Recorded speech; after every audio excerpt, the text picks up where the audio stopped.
What's going on, everybody, and welcome back to Comic Breakdown. If you guys are new to the channel, do me a favor and hit that sub button.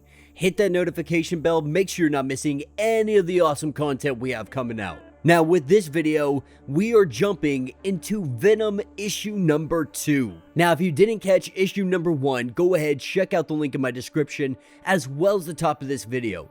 It will get you completely caught up on everything going on with this line. Now, this story is being written by the amazing, the talented Ram V. Now, I know you guys have heard me talk about his name quite some time, with him writing for both Marvel and DC, me saying arguably that Swamp Thing is one of the best things coming out of DC Comics right now, and that all has to do with Ram V and his amazing writing. Now, with that being said, I still am on the fence about this line, but we will talk more about that as we dive into this issue. But what we saw in issue number 1 was the body of Eddie Brock go completely up in flames. And with the death of Eddie Brock's physical body, we see his consciousness appearing to travel through time. But with his death, Dylan, his son, is now left out there in the world with two companions being Sleeper and Venom. And so with that being said,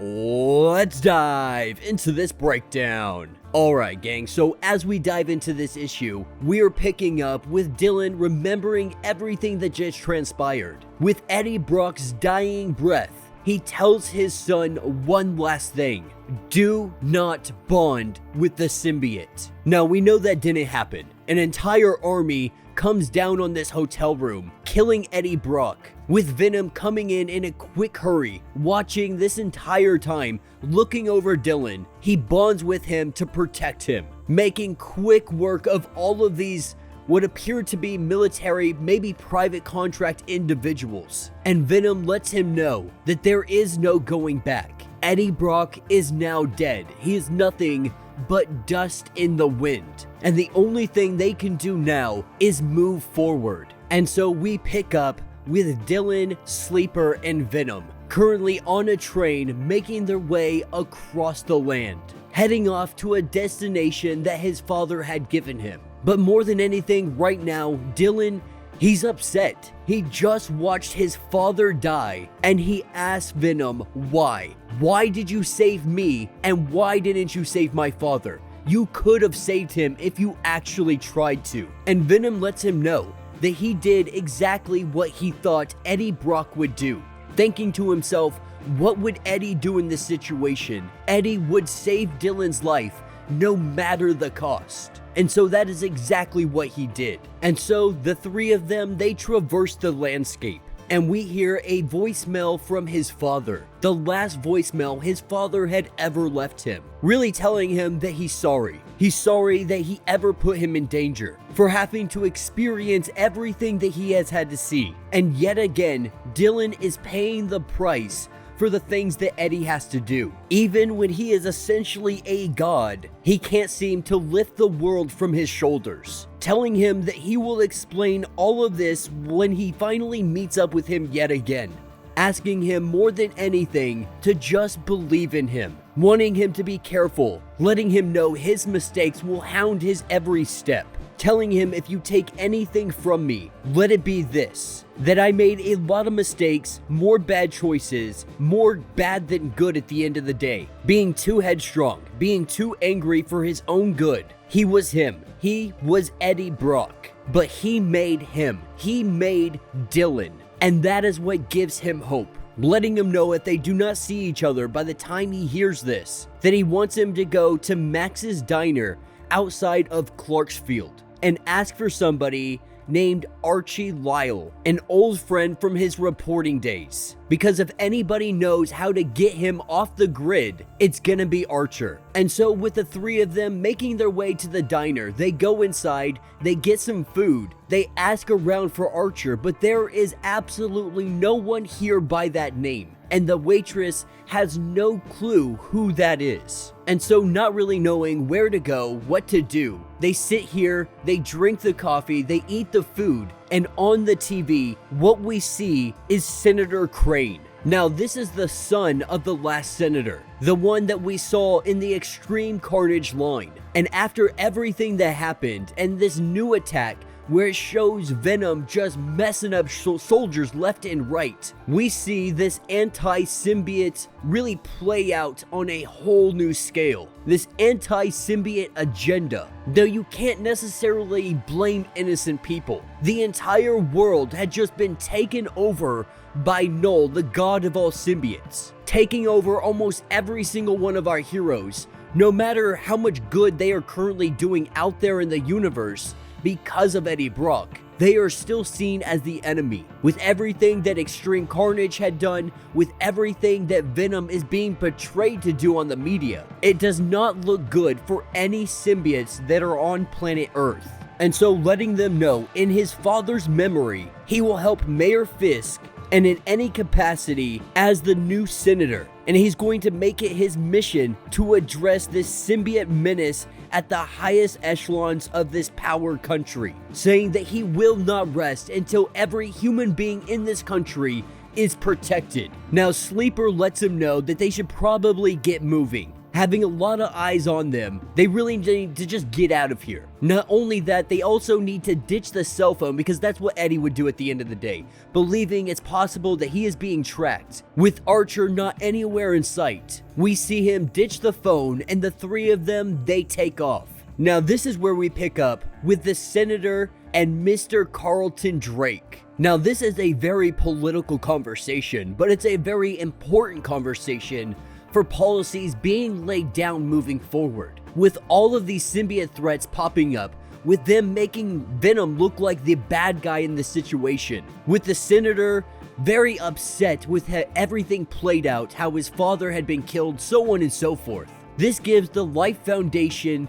some new air. This is the Life Foundation attempting to get government funding to start taking down some symbiotes. Not only that, start putting guns in the hands of law enforcement officers that can take down symbiotes. Really pleading to the Senator because of his father's death, using this to his advantage, saying after everything that happened, especially at Alchemax, so on and so forth, the number of deaths, we have had investors reinvigorating the Life Foundation. Now, the Senator, he really doesn't like this guy, but given what happened to him and his father, he doesn't really think he has much other option but to go down this route. And as far as he's concerned, him and the Life Foundation are the only real authority on this matter when it comes to handling symbiote threats. And so the idea is that he is going to have his senator seat, and Mr. Drake, he will have all of the policies, all of the funding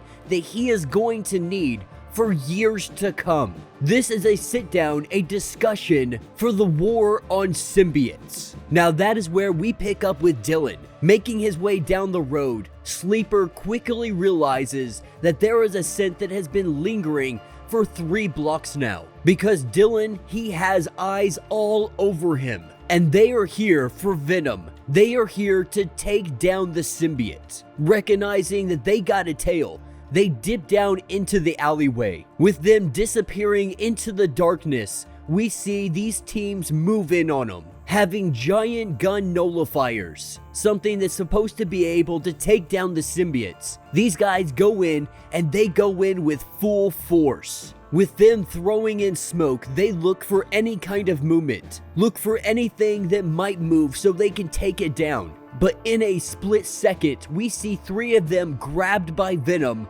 and brought down into the alley. With these guys getting thrown around like freaking ragdolls, we see Venom and Dylan bonded together and taking down these guys. And the truth is, this isn't much of a fight. Venom has the upper hand this entire time. That is, until the deployment of some sonic mines. This releases a sonic sound. It is temporarily trying to separate both Dylan and Venom from one another. And they have teams up on the rooftop currently holding nullifiers, waiting for their opportunity to take the shot. Telling Venom to do something. We see Venom, he grabs a vehicle and he chucks it at these soldiers. Now the ones up on the rooftop, they don't know it now, but they are about to get messed up. and that is because Sleeper has made his way up to the rooftop, and he takes these snipers and he throws them all over the place. Now it looks like Venom and Dylan are about to be taken down with a nullifier. This is until the soldier gets hit in the back. Some kind of blast puts him down on the ground. With Dylan and Venom coming back together, bonding back as one, we see a woman with very short hair coming in, and she is kicking some butt, letting Dylan know that she has been tailing them all the way since the diner, and she can only assume that these guys have been tailing him for much longer than that. But she put the pieces together that this is Eddie Brock's son. The diner used to be their old dead drop spot. They haven't used this place in years. But then she saw Eddie blow up on the news, and so having to be sure, she came to find out. Now this is Archer, and in the Terminator style, she says, "Come with me if you want to live." And that will be the end of this issue. Alright, so let me know what you guys think down in the comments. Alright, so we'll start off with what I'm a little disappointed about. What I'm disappointed about is we did not cover anything that is happening with Eddie Brock right now. And that's honestly the most interesting aspect of what is currently going on in this line. Now, I love seeing Dylan and Venom work together and kick some butt, but Eddie Brock is the freaking god of all symbiotes. His body just died. His consciousness has been transported somewhere in the far, far future. I'm pretty sure it was the future. I'd have to go back and read it again. And then you leave us on a giant cliffhanger, only to not talk about it in issue number 2. So now I'm gonna have to wait a whole nother month to find out exactly what the freak is going on with Eddie Brock. Now, with that being said, I thoroughly am enjoying watching Dylan and Venom and Sleeper kick some freaking butt. Dylan having to deal with the aftermath of extreme carnage, having to deal with the aftermath of the Life Foundation and everything they got going on, all of this chaos, the world just being taken over by Null. Symbiotes are enemy number 1.